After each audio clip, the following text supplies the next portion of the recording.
In today's episode, I'll be giving my reaction and review and recap for the fourth season of FX's show The Bear, returning now, and we have the fourth season. So let's dive right into season 4 of The Bear. Do something, man. People are questioning you. Shut up. Shut up. Okay, yep, do that. Sure, guys. Stupid and dumb. Just an idiot. Get your shit together, son. Fuck it. I loved it. Welcome to the Dub Cast.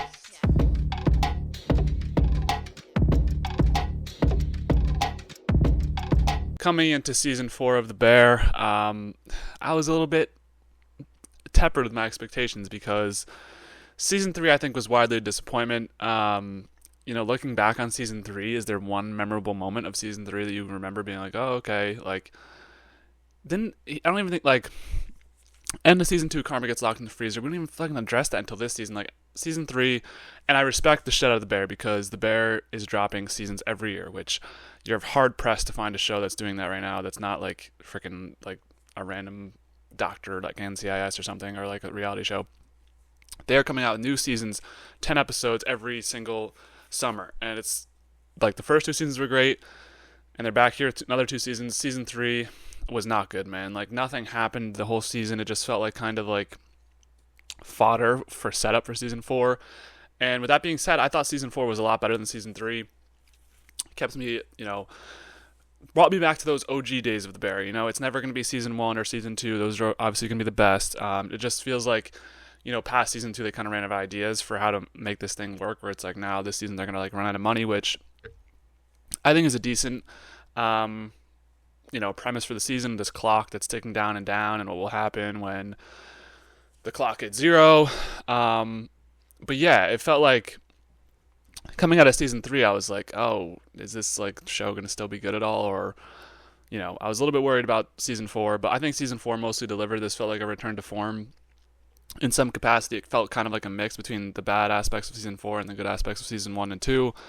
Although not a ton happened, it did feel like, we actually got somewhere and we actually had some storylines playing out that were surprising, random, fun, intense. We had some intense Carmi moments. We had some intense Sydney moments, especially in the last couple episodes. And, we learned more and more about each of these characters and more fleshed out.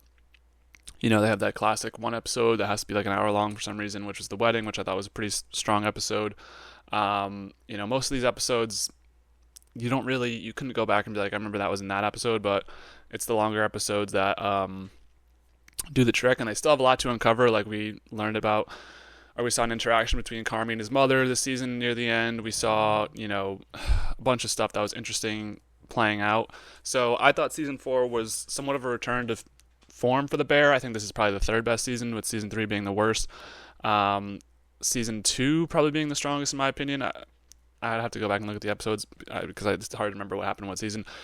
And that's the goodness of The Bear, is that it comes out every freaking year. So you're like, I don't even remember what happened last year in The Bear. But yeah, I'm super excited for, hopefully they ended at season 5. Like, we do not need a season 6 at all. I don't even know what the premise would be for season 5, considering the ending of season 4. I do like the ending of season 4, and we can get into that when it happens. But yeah, I thought this overall was a general good return to form for The Bear. Definitely better than season 3. Could hold its own potentially against season 1 or 2, or most likely season 1. But I don't know. We'll have to see what happens. I just feel like we're kind of like doing a little money grab. I hate to be blunt, but it's like, what's the premise for season 5 if there's a season 5? But yeah, I love learning more about Sid. We see her obviously struggle with her decision. Carmi is obviously just Carmi. Richie has an awesome story this season. Marcus is a little bit less featured, but he's still there for the ride. Tina has like her one story of the season, so we get to meet a lot more characters too, like Francie and Fact. Swoops, I know he was kind of in it before, but he's like really involved in this season. Ibrahim's doing his own thing, so yeah, I thought this season definitely had a lot of positives. Felt like I'm just gonna keep saying return to form. So with that being said, we'll do an episode by episode breakdown. I'll react to the stuff I found interesting in the episodes and then give a favorite and least favorite character for each episode. So let's start that out with episode 1. Episode 1 is titled Groundhogs. So we start this episode out with a conversation between Mikey and Carmi. So obviously Mikey is played by John Bernthal. I always love John Bernthal playing Mikey. Doesn't feel like they throw him in your face too much.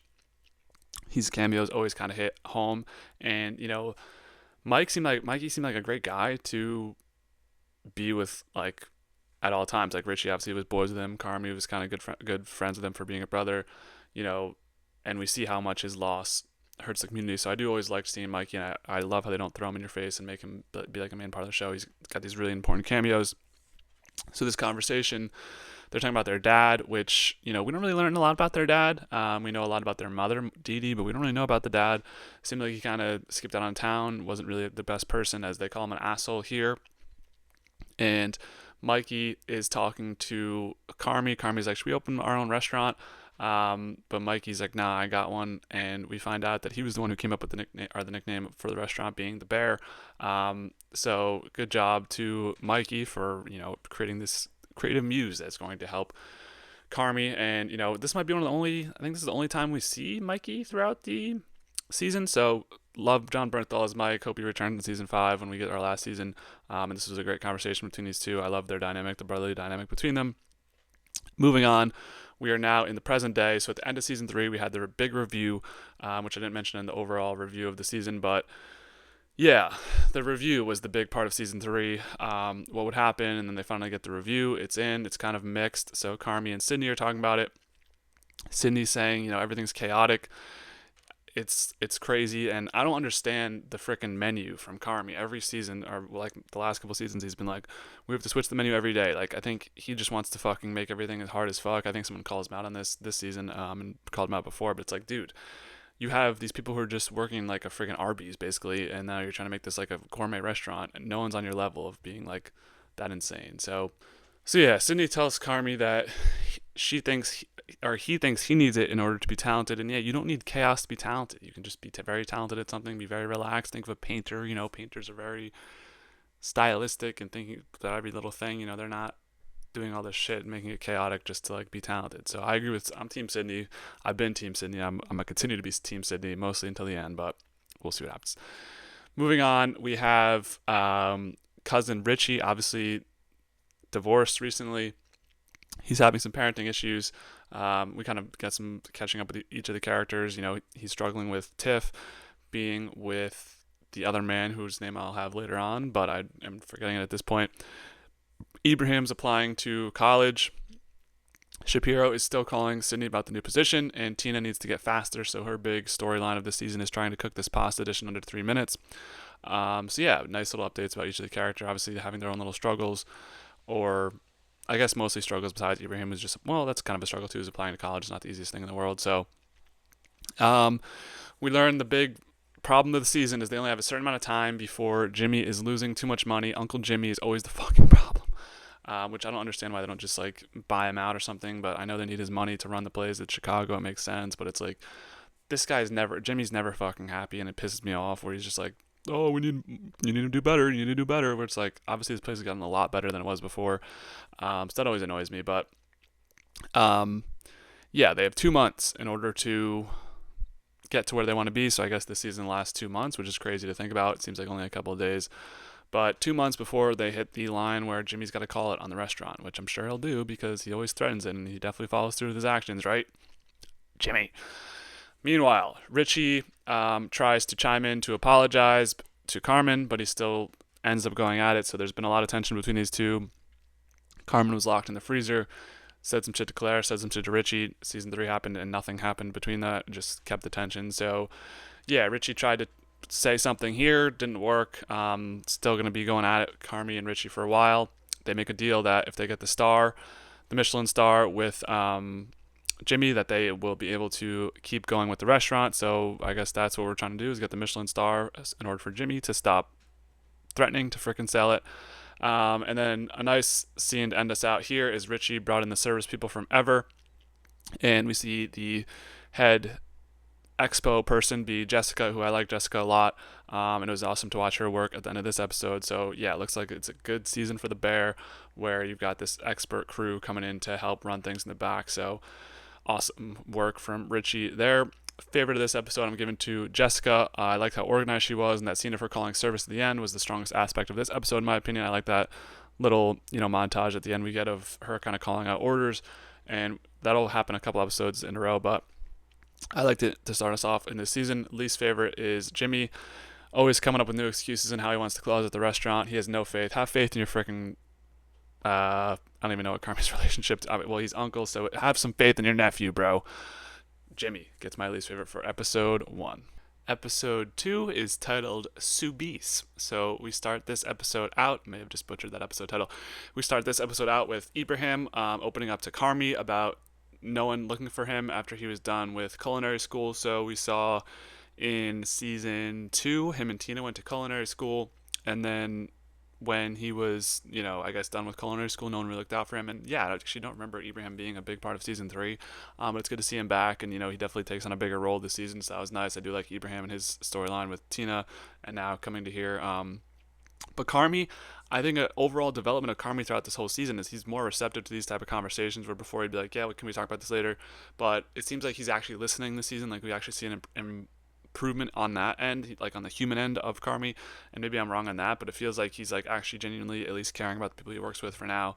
So I like seeing that out of Carmi. And so on that same note, Carmi and Richie have a tough conversation after Carmi stays late one night and he's thinking about his mistakes.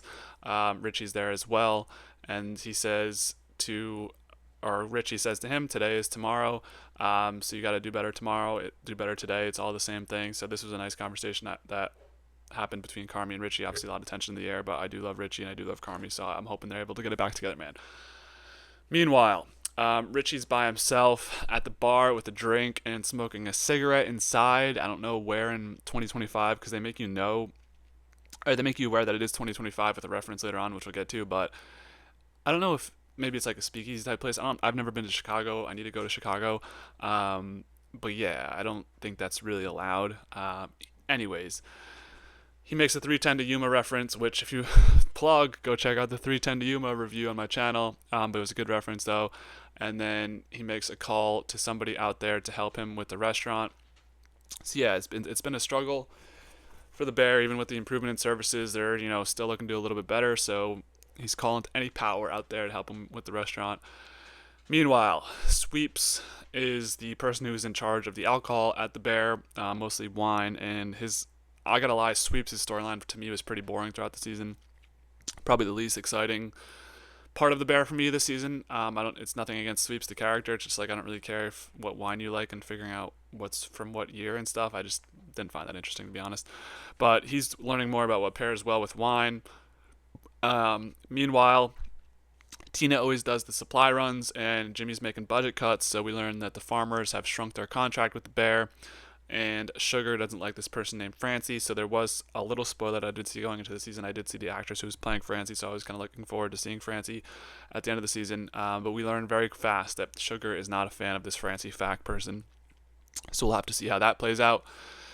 Tina is talking to Carmi about not apologizing. Hint, hint, if you don't apologize, maybe you should apologize. Carmi. And he hasn't seen the baby yet. He hasn't seen Sugar's baby. Like, she's been fucking out of the womb for like 6 months.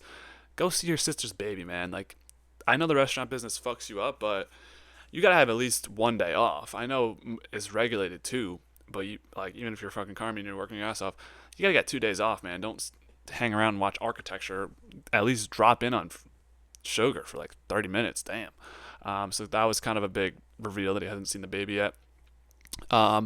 He has a nice call with Sugar, and it's always funny, in my opinion, to see Sugar just in disbelief when Carmi shows any form of emotion, which kind of ties into the ending of the season as well. But I don't know, that just makes me laugh. So he said, or they're reminiscing, and Sugar says that Carmi had a spark when he left for the airport to go to New York that first time, where he had all these hard lessons learning with that chef who was an asshole. And she saw something in him that was inspiring, and she says he's capable of love, even if he doesn't love it as much anymore. So that's a reference to what will happen later on in the season, actually, because I was reading the TV Time comments on the finale last night, or actually this morning, and then, yeah, that was a callback to this scene where Sugar's like, even if you don't love it anymore, or if you don't love it anymore, you don't have to do it. type thing. So that was what happened here. And to end this out, we have the service seems to be improving. Sydney cooks the pasta easily in under 3 minutes, so we show the discrepancy between someone like her, Carmi, versus someone like Tina and the regular other workers. Like, Tina's one of the top chefs at the Bear, so Sydney just being able to cook them, Sydney's one of the top tier chefs here. Carmi says he won't be able to do it, but he'd definitely be able to do it in 3 minutes, in my opinion. But he's kind of watching her make the pasta, and Sydney's got that spark for hunger and to make this place great. So that was a good scene to end us out here. My favorite of episode 2 was Carmi. Like I mentioned before, he seems to be looking to make the necessary changes to improve the culture of the service and everyone around him in the restaurant. So I really enjoyed that out of him. Least favorite, I will say, for this season and the show in general, it's pretty hard to pick least favorite characters. But for this episode, I had Francie. You got to be messed up if you make Sugar not like you that much. So that's where we leave off episode 2. Episode 3 is titled Scallop. So we begin this episode with Carmi complimenting a dish that Sid has worked super hard on, saying it's better than perfect. So once again, as I mentioned before, this sort of slow build of Carmi being able to compliment others, do the things that were not required out of him, but things that people wanted to see out of him is super nice, especially complimenting Sydney, who's done a lot of hard work for this restaurant. So I really appreciated this scene. Although the stuff they make, man, I don't know if I just make me a fucking burger, dog. I hate to say it, I worked in a restaurant. Don't kill me. But yeah, looks like a nice dish that Sydney worked very hard on. So good job, Carmi. Moving on, Jimmy's son, which, looking at this scene, why was this in there? But Jimmy's son is mad they're going to move, and they are enlisting Donna to sell the house, of all people. Yeah. Jimmy. Hey, Jimmy boy. No, I mean, I don't know what, why would you do that? Maybe she has a career in real estate. I'm not going to judge too hard, but it's like, that's the person you're trusting to sell the house, the person who drove a car through a house. My bad. Super sad scene here, which, doesn't really get better in either capacity. Well, it gets worse before it gets better for both these situations. Marcus and Sydney both ignore phone calls from their dads. Come on, guys. I understand Marcus's more when Marcus had just lost his mother. Didn't seem like the dad was a part of the picture that much. But Sydney, was just living with your dad. You can at least answer the damn phone when he calls. And there's going to be a moment where you're going to I should answer that phone call. So that was a super sad scene, just, before we even have the full context of the season. Meanwhile, Carmi has worked on quitting cigarettes. He's been on gum. So he was going outside to smoke a cig, but Marcus caught him in the act, and they kind of have a heart-to-heart where Marcus is like, listen, man, I need more firepower to help me out here, and you can probably imagine who that means. But, yeah. I'm glad that Carmi does end up smoking at the end of the season as well, but I like that he's trying to quit the cigarettes. You got to quit cigarettes, man.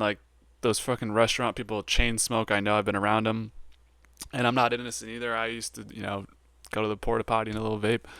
We're being honest. I quit that though. So because I quit the restaurant, maybe, I don't know, but yeah, you got to quit that shit, man. And he does. So good job for him. But meanwhile, Carmi, Richie, this is amazing. I forgot that this happened this episode. So there's this family who's always wanted to see Chicago, see the beef, get a sandwich at the beef window shop. They don't sell those sandwiches during dinner.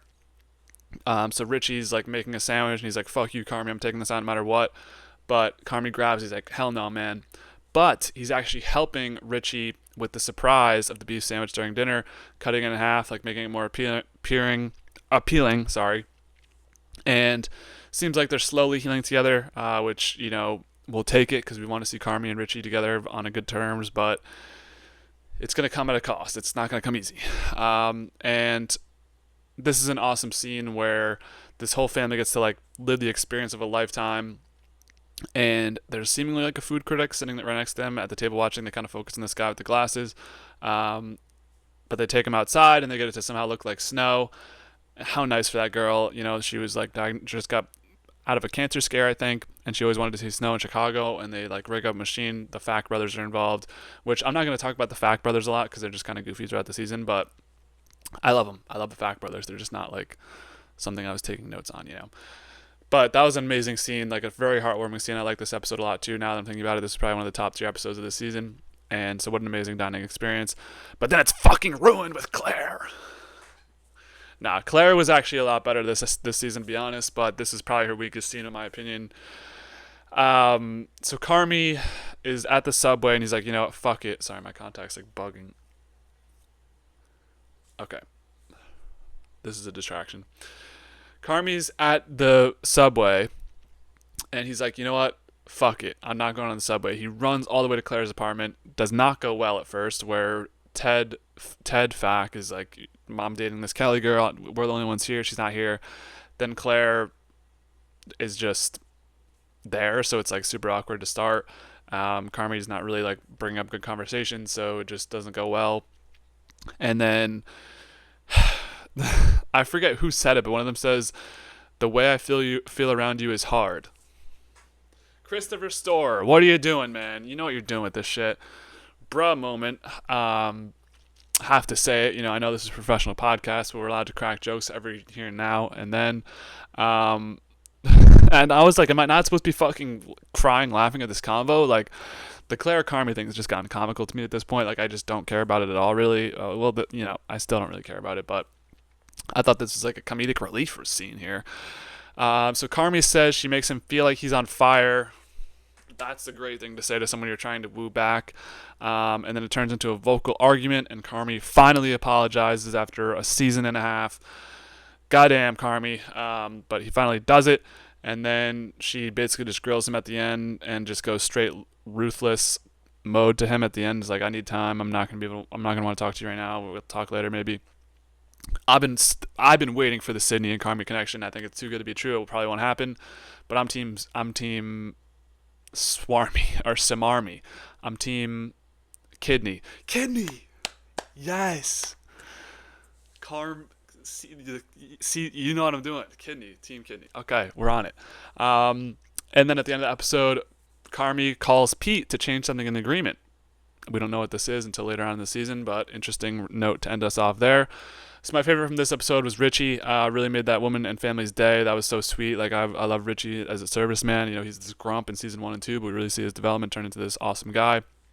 So Richie gets my favorite for this episode. Least favorite is going to Claire. Obviously, just like kind of an asshole to Carmi, but just her existing overall makes her my least favorite this episode. Sorry, I was a Claire hater for most of the season, or coming into the season. So that's where we end off episode 3. Episode 4 is titled Worms. And we have, in this episode, Sydney is still being super reserved on the phone with Shapiro. She ends up actually dropping by his restaurant, which is more progress that we've seen her make than in any of the previous season or episodes.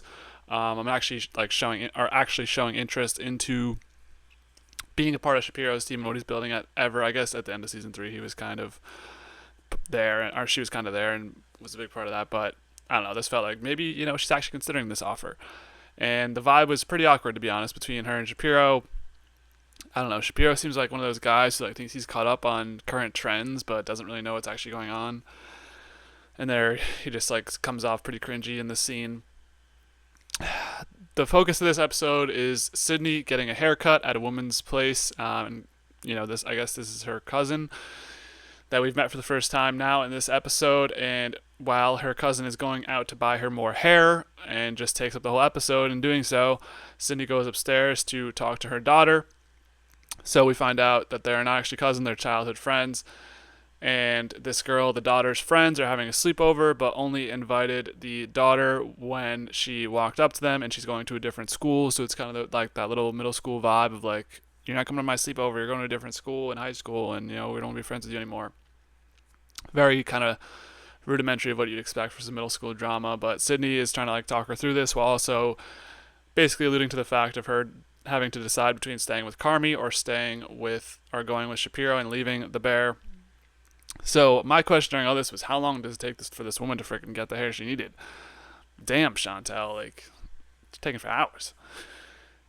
Meaning, anyways, she, in explaining to the daughter on what she should do and considering her opinions, she explains her scenario with Carmi and Shapiro. She also gets clocked by the girl that she has a crush on Carmi, which, we're not always thinking about it, but when Sydney's like flying around the world trying to try his dishes and stuff, that's when maybe she does have a crush, and there's obviously somewhat romantic chemistry between them, in my opinion. Sorry, the anti-McAfee virus thing just popped up on my screen. Nonetheless, though, that was funny and her clocking it. And then she rants on Claire, saying she wants to be the one to fix it, and just a classic rant to a child.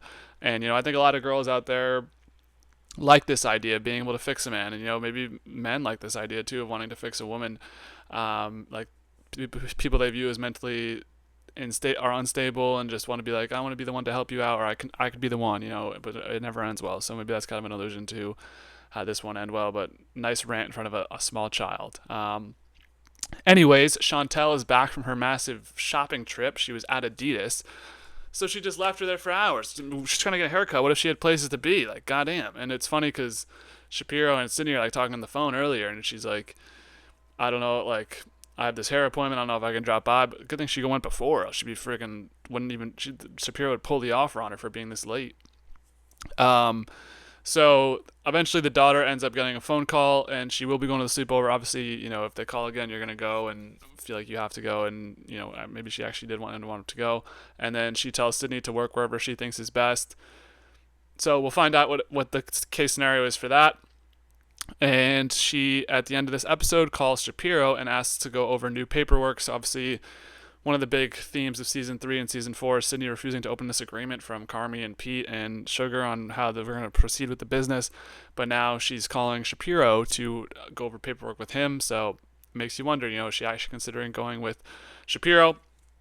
So my favorite from this episode was Sydney, get that bag and pick wherever you need to go. This is a fun character episode for her as well, hanging out with Chantel's daughter. Least favorite, there's only like 4 characters in this episode. Surprisingly, I did not pick Shapiro. I picked Chantel. She dipped on the girlies to go to Adidas for hours. Like, that's just terrible friendship and terrible mothership. I'm sorry. At least say you're going for that long. So that's where we'll wrap up episode 4. Episode 5 is titled Replicants. So this episode contains Carmi listening to the story of a woman. I remember this introduction to the episode was a little bit off.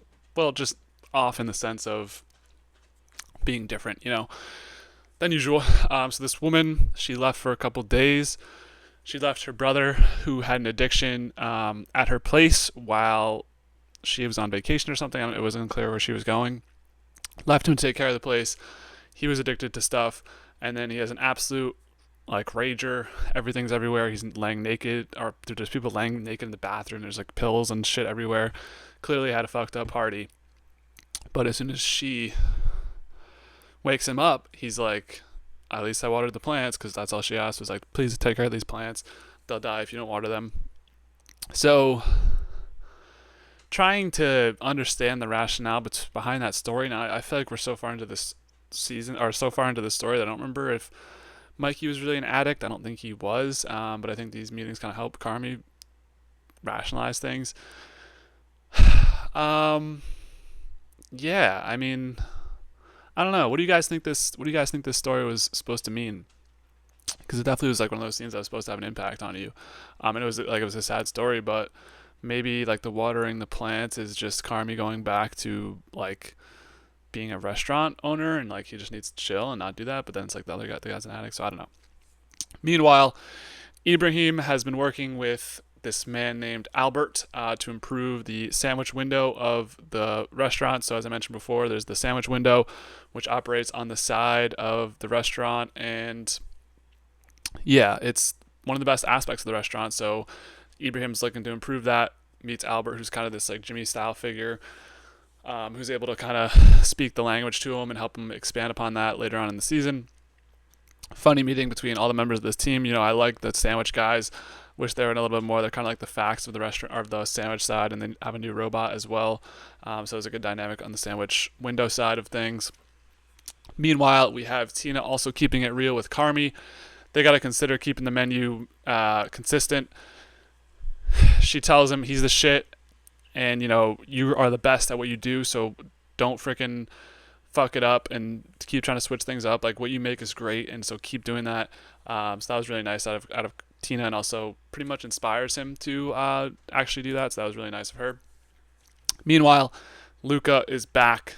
So there's a surprise guest. Marcus asked for more firepower. He got it. It's Luca in the form of, I forget. I always forget this guy's name. Adam something.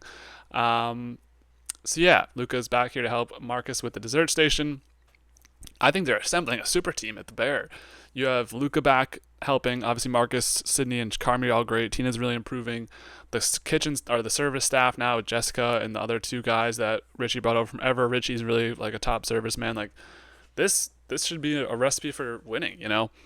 And continuing on with that, also Sydney and Luca, I guess, is a thing that people are shipping out there. I don't really buy it that much because I just don't see the chemistry between them that really, but maybe I'm solo by that. Maybe I hate love because I don't like Carmi and Claire and I don't like Sydney and Luca. I just want Sydney and Carmi together. I'm a simp. So yeah, they have a nice conversation back and forth. So Carmi was going to explain the new agreement to Sid, and then right at the perfect moment he was about to start explaining, guess who walks in? Sugar with the baby for the first time. Sophie.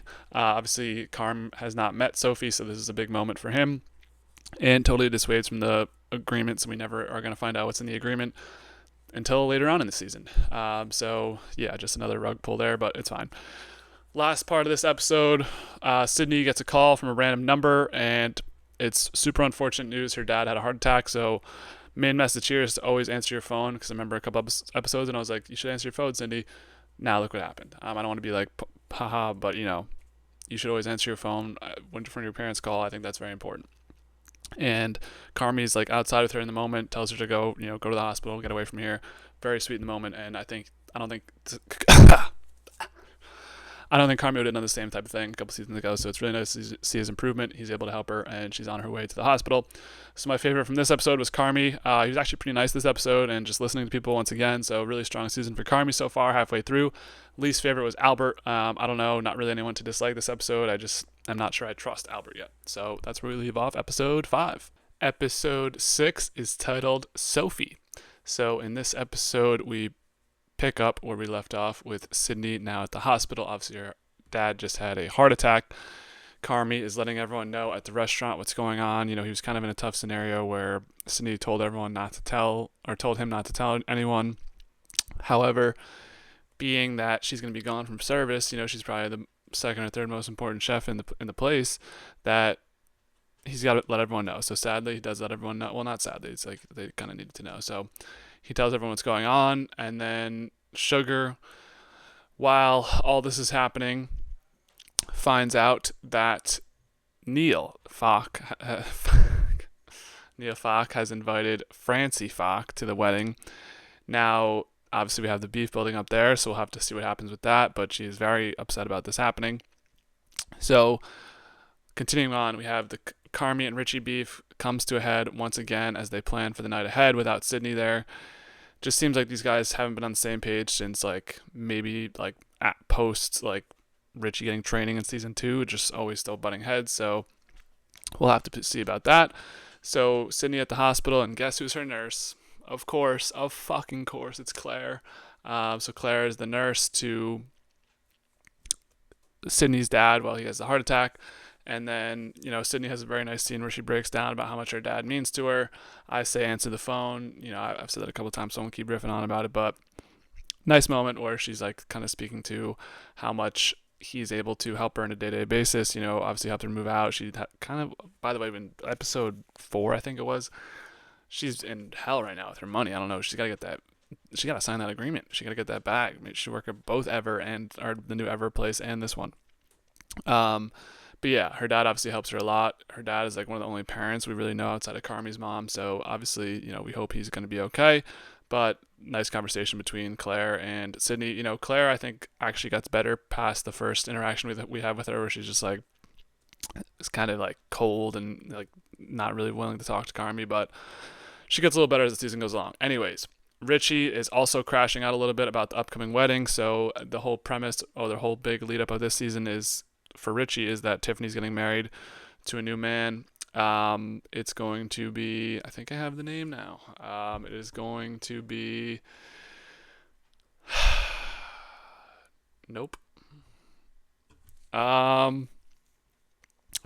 Frank's the name. Sorry, that was really bad podcasting. Frank is getting married to Tiff. Obviously, Richie's coming out of that relationship, wanted to still be with Tiff, isn't going to still be with Tiff. So yeah, now it's tough looks because he's going to have to go to the wedding. Tiffany really wants him to go to the wedding, but this is kind of hurting him a little bit, so we'll have to see how that affects him when the wedding comes up. There's more leading on between Sid and Carmi. I think they're just teasing the audience with this stuff where she says, I appreciate you to him after coming back from being in the hospital with her dad, and it's a tender moment between the two. So yeah, I'm team Swarmy, or what did I say? Kidney, team Kidney. So let's run a Kidney, but I doubt it's going to happen. Speaking of important conversations, Carmi and Sugar also have a conversation where they both talk about needing better communication, which is mostly on Carmi's side because he never picks up the phone. And Sugar's always surprised and acts like in shock when he shows any emotion. And, Sugar's like kind of in constant contact with a lot of people around the restaurant. So I'm blaming that one mostly on Carmi. And then he holds Sophie for the first time, which is a nice moment there where obviously we saw in all these episodes, he hasn't held the baby yet. So finally he's, kind of slowly coming out of that shell, doing more family stuff. So that was nice to see as well. And then we end the episode out with Fack potentially discovering the person who is going to be the one responsible for deciding if they get a star or not. So they're like, we don't need to worry about this, and then just do like a full investigative deep dive onto who it is. And so Falk may have found out who that is. So my favorite from this episode is going to be Sydney. We saw her go through it all this episode, to be honest. It sucked to see her go through that, but she learned some good lessons, I think, at the end of the day, so good for Sydney. Least favorite is going to Falk. Neil Falk. There was a scene where he just was smelling Sophie, and I thought that was really odd. I know he's a funny character, but there's nothing, like I mentioned before, it's tough to pick a least favorite character in these episodes, so I'm going with Falk. Least favorite for episode 6. Episode 7 is titled Bears, and this is our big episode of the season, hour 10 minutes long on this one. It's the big wedding between Tiffany and Frank, so here we go. Starting this episode out, we have an awesome scene outside of the wedding with Richie. He's having a very tough time before the wedding. Obviously, it's been kind of building up to this moment. Now he's standing outside, and he brought Sydney with him as a +1, so that's very nice of him to do that as a friend. Sydney also says she gets pretty nervous, but we'll tell him later what it's about. She's trying to, she kind of dropped that relation, and we saw that with her talking to that kid in episode 4, and now she's here talking to Richie the same way, oh, I get nervous too. And Richie's like, what do you get nervous about? And she's like, I'll tell you later. It's about the Shapiro stuff, but she's not going to say that out loud, really. So yeah, Richie's going to have a tough time going in, but really he's going to handle this pretty well, so we'll have to talk about that in a second. Brie Larson has entered the Bear universe. So we have John Cena, Brie Larson. I mean, they've done a really good job actually casting the show and getting pretty, at least B-list actors and actresses on this show, so I'm interested to see in season 5 they add another person into the mix, but Brie Larson had some time to film a couple episodes. That was super cool to see her as Francie Falk. And so of course we saw Sugar early on in the season was very upset about this, and now is even more upset in the moment, and they start beefing about 10 seconds of seeing each other, and it's going to be a lot of people like to call it a cat fight. They're not actually going to do anything, they're just going to scream at each other, but we love to see that beef, some drama at the Bears wedding, but no, I don't know. It was sad to see because it's we'll get into it in a second.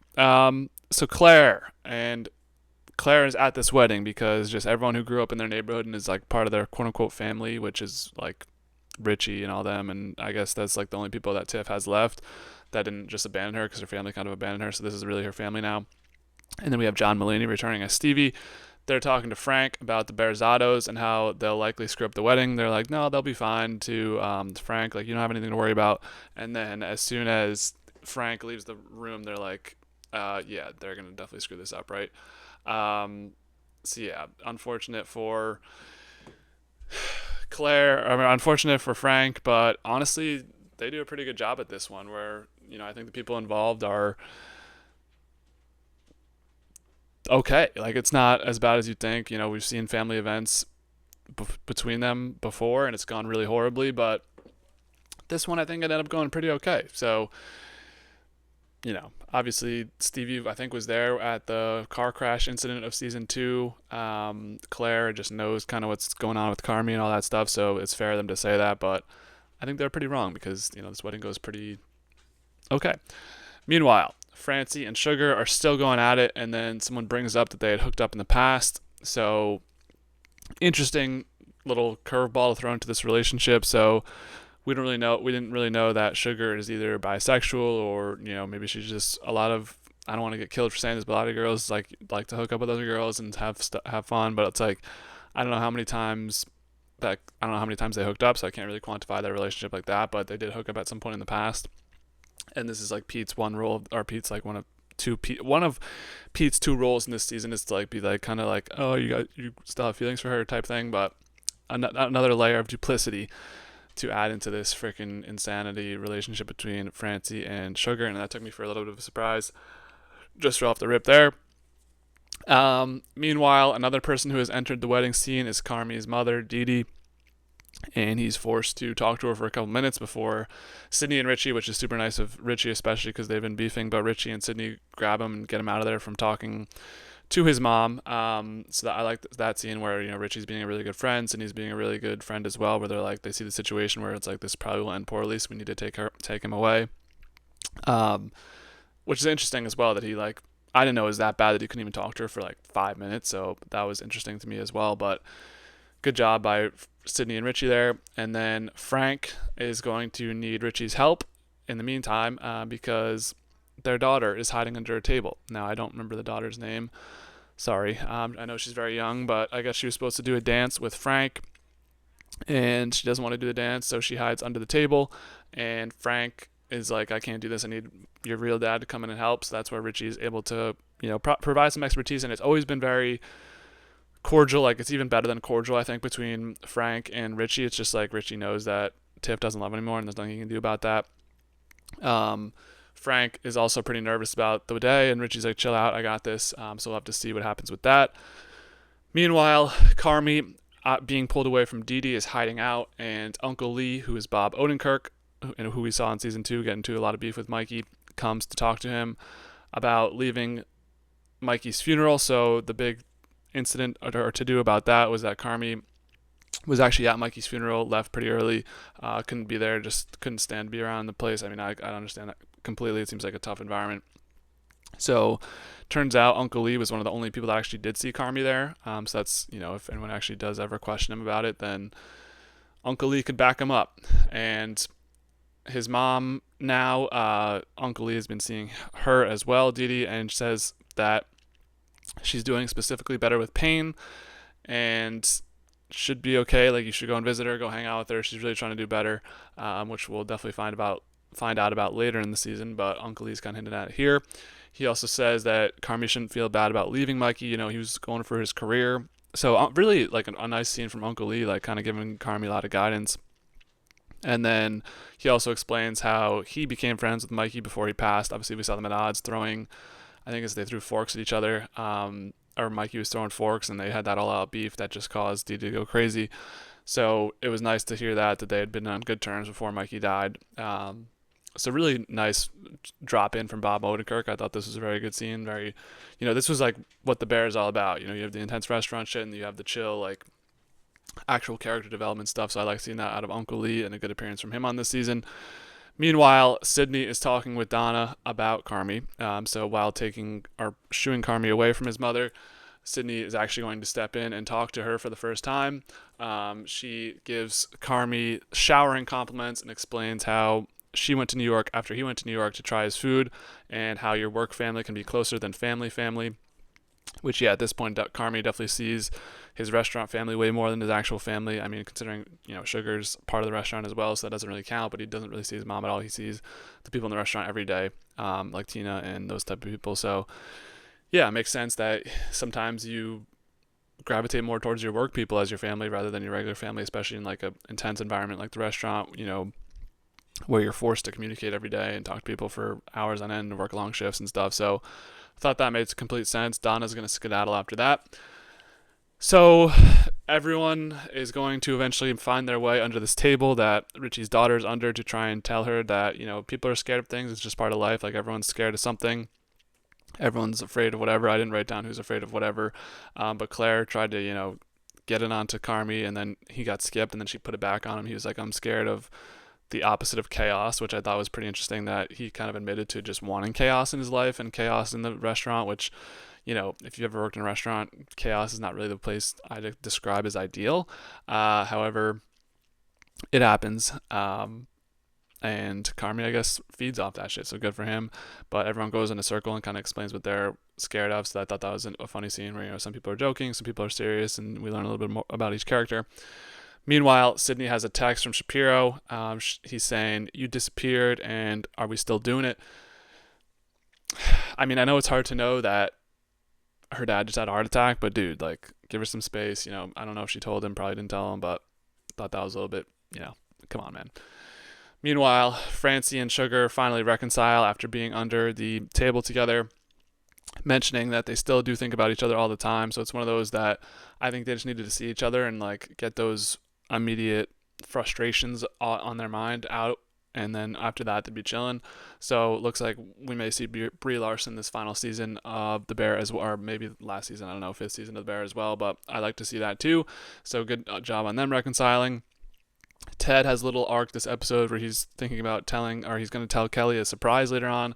The surprise is that he loves her, and then she says it back as well. So this was a nice relationship where, Ted seems like just a nice guy. So it's good to see him find love with Kelly, and her saying it back to him was pretty good. So good job, Ted. Finally, our last couple things here, we have Carmi and Claire have a coherent conversation this time. So I really liked Claire this episode, and a lot better as the rest of the season progressed, where it seems like they will eventually end up back together. They dance at the wedding, so you know what that means. And then they have their heads super close to each other. Maybe it's just close friends vibes, and we've been dating for a while, so we're going to reconcile this one time and then be on our way. But I'm suspecting that they will end up together, and maybe once Carmi quits the restaurant, it could be a thing that's really strong. So ending us out, we have Richie's daughter finally agrees to go with Frank and dance as everyone else dances on the dance floor, including Richie and Tiff do a dance. That was really nice to see as well, where, Richie had a lot of stress coming into this day. So really a beautiful episode, a lot of character development in this one. Definitely the strong point of the season. I thought last season they kind of tried to force that Sugar and Dee Dee episode onto us as like the big meaningful one, and it was good, but it wasn't like, we need more characters involved, we need development. So I really like this one as our long episode of the season, but doesn't compare to the Forks episode, or I forget if there was a long episode in season 1. But favorite of this episode I'm giving to Richie. Handled what should have been a super rough day for him with class and had a good time. Also was able to help a lot of scenarios, being a good friend, being a good dad, being a good, I don't know what it's called when you're like the dad and then you get replaced by a stepdad, but I thought Richie did a great job this episode, especially considering he was so nervous. Least favorite, I mean, this was a very strong, positive episode for everyone, so I gave it to Shapiro. Everyone was, having a good time. Sydney's father just had a heart attack, and she's going through a lot, and you're, like, pressing her, so I didn't like that at Shapiro. He gets my least favorite for episode 7. Episode 8 is titled Green, and we begin this episode with a very weird sequence, in my opinion, that I don't really know where we were supposed to go with this, but it's a dream sequence of Sydney doing a commercial for cooking. Maybe I'm getting it now, where it's like all this chaos is happening around her. People are screaming. There's storms. There's everything's going on, and she still is trying to like do an infomercial on how to like make this one recipe and make this food item. Chaos just starts ensuing, and then she's in the snow outside, and then starts running. So maybe this is like what her brain feels like at the Bear when she's working with Carmi and the others. It's always very complicated there, and there's always a lot to do, and it's chaotic. So maybe that was supposed to be a representation on that, but I don't know. I thought that was a very weird opening sequence, and props to them for taking chances. We're in season 4. We don't really get like dream sequences or anything like that. It's not that type of show, so I'll give credit for trying something different, but I thought that was a little bit weird, that opening sequence. Moving on, Sydney finally, after this dream sequence, tells Shapiro that she can't and won't come work for him. It's a super awkward conversation where she's kind of just explaining like, hey, I don't really want to do this. I don't think I should do this to Carmi and them. I'm like, I love where I'm at right now. And then he's like, you know what, that's fair. but then he calls her decision idiotic. I don't think it's idiotic. Like, it makes sense, especially since she's idolized Carmi her whole life. Like, she's gonna fucking bolt on him. I don't know. And it was kind of leading to that too. Like, if she left, she would have left earlier in the season. You get like a kind of reminds me of like Nate and Ted Lasso. Like, if he was gonna leave, he would have fucking left, you know. So, or he did leave. I feel like we were kind of just drawing this out. This was a big season 3 thing too, but no resolution. Obviously she's staying. So Shapiro, eat shit, bud. Moving on, Marcus has the chance. He didn't answer that phone call from his father earlier. Obviously has a very complicated relationship. We don't know much about it. But his dad texted him a place. He's like, I'm sitting here. I'm going to have a coffee if you want to come by. And then Marcus goes to the door, sees his dad through the window, but isn't ready yet and walks away. So super unfortunate there, just out of, being a viewer and wanting to see Marcus reconnect with his father. Hopefully someday it'll happen soon. Big Richie and Jessica episode here. They seem to have really good chemistry. A lot of people in the TV time comments are asking for a romance. Season 5, man, they got to give us a lot of romance that we need resolved. We need to know who Carmi's going to end up with. We know who Sydney's going to end up with. We need to know who Richie's going to end up with. Basically not a lot of people are. Is Marcus going to go with Sydney? You know what I mean? It's a lot of questions going on here. So it'll be a love-filled season 5 if we get one. But Richie and Jessica do seem to have good chemistry. They kind of, Jessica didn't know a lot of Richie's backstory with Carmi, so he's able to explain some of the stuff with Mikey and all that. So that was cool. I do like Jessica as a character, so I'm glad she's becoming like a regular to the show. Carmi, this is the big episode where he's going to have to, he's not going to. Well, he's going to have to drop a photo album off at his mom's. But right before, he calls Claire, and he wants to call her again right after hanging up the first call. He's like, I'm in the neighborhood, and she's like, get my green sweatshirt, haha. And then as soon as he's about to go dial her again, she actually calls him back, and then we get some lovey-dovey here. We get it, Although Claire, I do think she's been better this season. So moving on, we have something bad happening with Sugar and sending a check, but a lot of stress with the finances of the bear, but she's got that breathing technique down from Dee Dee last season, or whatever. So that was something that reappeared this season, but a lot of trouble and stress for Sugar trying to run this restaurant financially, especially with the computer, which we'll get to in a second.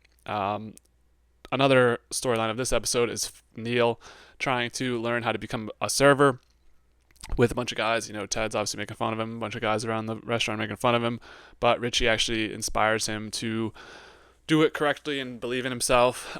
So really, I think basically all of our main characters, Richie, Sydney, and Carmi, all really kind of work on their faults and are able to, I don't think Sydney has a lot of faults, but they're able to work on themselves this season and, get everyone better around them, become better coworkers and stuff like that. So it was nice to see Richie in the scene with Neil. Finally, we have the computer. He's back to give some updates. He says the situation's looking better, but not holy fuck better. And the computer has social media burner accounts, which doesn't really surprise me for a guy wearing a Raiders hat. No offense. But he asks, why would you keep going? Which is like, at this point, we're just making up storylines to make storylines. Of course, they're going to keep the restaurant going. They've been grinding their ass off for fucking 3 seasons now. They're just going to stop going because you said why. Come on, man. And Sugar, I think she's taking in the nostalgia of the moment, is looking at the wall of pictures. So I don't think they're going to stop anytime soon. So my favorite from this episode was Richie. He helps Neil get better at serving. His and Jessica's conversations were good. Television. Least favorite is going to computer. He's just being a dickhead at this point and wants them to close the restaurant. Chill, bro. So that'll wrap up episode 8. Episode 9 is titled Tonnato. So we start this episode out with Carmi. So we knew in episode 8 that he was going to have to drop this photo album off, and it's been very documented that every visit that he has with his mother will be a special occasion in the wrong way that you think, because they don't have the best relationship. So here he is at her door to drop off the photo album. I'll continue on with the Carmi storyline for a little bit because we kind of go back and forth here, but him and Dee Dee, aka Donna, reminisce until they see a picture of her and Mikey together. And, she kind of brings this up in a roundabout way where she's like, let me go get something, Carmi. She had written things down on a list in order to talk to him about. And these are all the things, that she's been thinking about. She's been sober. She says she's been awful to her family, and she apologizes to him for all that she's done to him. She doesn't know him, and he doesn't know her at all, which, yeah, we kind of get that vibe from them being at odds when they talk every single time. So, yeah, pretty impassioned apology out of Donna, to be honest. I kind of was I'm buying that she wants to be back in Sugar and Carmi's life, especially Carmi. Like, she doesn't really know much about Carmi. She had heard about him from Sydney and saw him at the wedding. He's like, she's a grown man now. Her heart is broken, she says, and wants to be a part of his life again. But ultimately, it's going to be Carmi that decides this, right? She can say all she wants, but he's going to be the one to decide, like, is she actually down to be a part of my life again? What's going to happen? So we'll see what happens with that relationship. Meanwhile, Sydney is outside of the restaurant and sees Uncle Jimmy there, who compliments her on growing during her time at the restaurant and thought she would want to leave.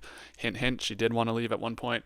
But, this is a nice conversation as well, where we kind of go over Sydney's development throughout the show with, Uncle Jimmy being someone who is not very kind with words. Like, he's not very complimentary of anything. So to see him kind of shower Sydney with praise like this was very nice. And, Sydney's one of the Legos out there. So good job to both of them for the scene. Moving forward, we have Albert. So Albert is the kind of angel investor on the sandwich window. His idea for Ibrahim is to make the sandwich window into 3 spots, one shop on the south side, one shop on the north side, and then like kind of a hub in the middle. And Ibrahim is interested in this idea, so we'll have to see if the sandwich spot, moves to become sort of like not a fast food, but like it's hard to explain because it is kind of, it's like food truck kind of stuff. So Ibrahim's interested. So if we do a season 5, that'll probably be a big storyline of season 5. We have Chester, who I guess is become super close friends with Marcus, or is one of his closest friends at the restaurant. He's helping sell his house, and Luca walks in to help Marcus, and I guess Chester is a gay man, so he's interested in Luca. Tina finally is able to beat the clock in 3 minutes by 1 second, 2:59, where they kind of do this fake test on her, and then she passes by 1 second. That seemed a bit egregious to pass by 1 second, but I'm not going to complain. My girl Tina, she had that standout episode in season 3. Actually, that's probably one of the better episodes of season 3. But we like that out of Tina. So Tina finally completes her arc. All these kind of arcs are kind of ending in this episode, which, should set us up for the last episode if you know what's going on, or once we know what happens in the last episode. But we have the computer squaring off against Albert in the parking lot over, Albert's like, I'm going to invest in this, and the computer's like, maybe that's a bad idea. They kind of go at it, so that was a fun, little back and forth between two characters we're not really meant to care that much about. And computer makes an Aaron Rodgers tanking the Jets season reference. I thought that was funny, and, that makes it so it has to be past the 2024-2025 NFL season. So this show had to have taken place past, like, November of 2024. So, little setting update for you there. Meanwhile, so Albert's going to try and get Jimmy onto this idea as well, expanding the sandwich shop, or the sandwich window, so we'll have to see what happens with that. Carmi calls Jimmy, and he thanks him for everything. He says sorry for fucking up the restaurant after he trusted him, and, seems like a swan song here, kind of, and that should have alluded us to the last part of this episode and the beginning of, or the only part of the episode 10. Nonetheless, pretty sad because Carmi always feels like he's not good enough in order for Jimmy to run the restaurant. It's just, I feel like running a restaurant in total is hard, especially in a place like Chicago where rent can't be that high, or rent has got to be pretty high. So I don't know. It's a tough relationship, especially considering Jimmy's his uncle as well. So the big news from that Sugar got the phone call. I don't even know if I mentioned that actually. So Sugar had gotten a phone call from someone who reviewed the restaurant. It seemed good. It was good news. Marcus is going to be included in the best new chefs class of the Food and Wine magazine, where Sugar's like, we have a new person in this class, and Carmi's looking at Sydney, which was nice, but it's Marcus, and Carmi's actually super happy for him. And then Marcus decides to send this article to his dad and say, this is where I work. You should come sometime, maybe. He doesn't say that, but seems like maybe Marcus's dad will be at the restaurant, and that could be Marcus's arc in season 5. And the final scene to end this episode out, we have Pete calling Sydney about the new agreement. Obviously, she hasn't looked at this thing in like a season, almost 2 seasons at this point. We're at the second to last episode. But he says, Carmi asked me to change something weird. He's not listed in the ownership agreement. It's just you and Nat. And that's where we leave off episode 9. So my favorite of this episode goes to Marcus. Got the feature in the magazine. That's dope and awesome for him. Marcus had a big season 2. It's kind of subdued in season 4 especially. But we love Marcus, so good to see him getting recognition. Least favorite, always tough to give a least favorite in the show. It's going to Chester. Just super awkward vibes from him all season. I respect him, trying to get after Luca, but it's like just very awkward. So that's where we'll wrap up episode 9. The 10th and final episode in The Bear, season 4, is titled Goodbye. So we have the new development of Carmi not being in the agreement for the restaurant moving forward. And we start this episode out, and we'll stay in the same setting with Sydney smoking a cigarette. Super rare sight. I don't think she's ever even smoked a cigarette on camera. You can kind of tell that, not the actress, I'm saying, it doesn't seem like she's ever smoked a cigarette in the show. So off the bat, we already know something's up. She thinks that Carmi is quitting or leaving. He says that is not the case, and he thought that she would be psyched about this news. Obviously, she's devastated. He's her idol. He is quitting or leaving. I think he is. I mean, it's hard to, quitting such a negative connotated word, but I do think he is quitting, and I respect it. Like, I think it's a good decision, but, I'm Skip Baylessing. I think he's quitting / leaving / both. So, obviously a tough conversation between the two. Sydney's in tears. Carmi is now smoking as well, which was probably my least favorite part of the episode, was Carmi smoking. It's like, bro, you've gone this long without smoking. Why do you need to do it now? Just don't do that, please. So he's back on the wagon now too. They're both smoking. I don't even know. This is like some like storage closet or something. I don't know where this is. So they're going back and forth, trading blows a little bit, and then Carmi brings up the fact that he knew that Sydney was potentially considering leaving the restaurant in order to go to Shapiro's restaurant, which Sydney's like, how could you possibly know that? And then he's like, I'm friends with Shapiro. Obviously, he would tell me that, which makes sense because we did see Shapiro call Carmi at one point in the season. So, yeah, tough look for Sydney there because she's like getting all mad at him leaving, but she was about to walk out the door too and was like way closer to actually leaving. So, anyways, Sydney apologizes about everything that they have to go through every day, specifically Richie and specifically Carmi. Mikey was a big part of both their lives, so had to have him gone. It sucks, and without him, they have to deal with all the not deal with like heightened sense of chaos, and their family's crazy. So it's like, she's like, I'm so sorry you have to do that every day. And then Carmi hits her with a nice compliment. He says, you're everything I'm never gonna be, and he calls her the bear, which was a very nice way to end out this one-on-one conversation between Carmi and Sydney before other people started joining the fray. So yeah, I think Sydney actually is everything that Carmi isn't. Like, she's very nice, she's very supportive, she knows how to control the chaos. Like, she's not gonna be ever rude to anyone or anything like that. So I think Sydney would be a good head chef one day. I think, if that time is sooner rather than later, I think the restaurant will be just fine without Carmi. But, Carmi's obviously going to leave a hole, but things move on, And then here comes Richie right at the utmost opportune time. He's pissed about the fact that Carmi will be leaving and won't let him apologize for leaving. And Carmi reveals to Richie that he actually did go to Michael's funeral, and he now says, I was there and I'm ashamed about leaving. He didn't realize that, Richie had lost somebody too. Richie thought that Carmi didn't go to the funeral because he personally failed Mikey and Carmi didn't want to see him. So a lot of back and forth here where we explain, or where we kind of get the gist of a lot of that deeper rooted beef between the two. So this is a nice scene where they're able to mostly make up, and, Richie thought he didn't go to the funeral and support his brother, but he did. And, Carmi never actually hated Richie. So nice reconciling there to end off the season.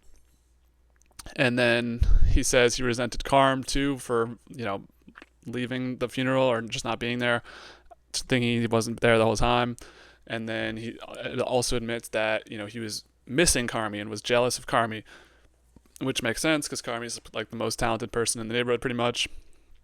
And yeah, I mean, that wraps up everything. It was a lot of this conversation until we get a little bit lighter, where now Sydney wants to include Richie on the side with her and Nat as an owner of the restaurant, which would be super sick for Richie because, you know, he started off super at the bottom of the totem pole. Now he's one of the owners. And then to end us out, we have Sugar coming out to join the conversation as well. She's more happy that he went to the funeral as well and is now crying that, you know, Carmi finally is able to walk away from this because it's been way too much stress for him and he doesn't love it as much anymore. So he's going to dive into those things, other things we see him do, which, you know, I think the show does a good job of portraying the life of a restaurant. 5 days, you're in there every day and that's it. Like, you have no time off. And even for Carmi, like when he went to drop off the photo album, they'd like make arrangement plans without him, you know. So good for Carmi. Clearly other interests were, you know, taking up his time, and that's good. Like, he should live a life outside of this restaurant. Like, I don't understand the people who stay in the restaurant business forever.